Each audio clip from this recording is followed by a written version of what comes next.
These, though, are birds, flying dinosaurs that share the same ancestors as the carnivorous raptors.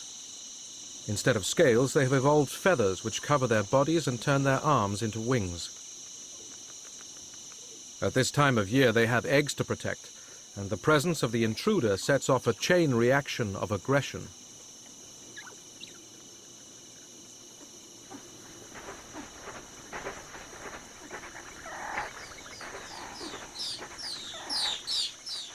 Next to the Ornithocheirus, the birds look no bigger than insects.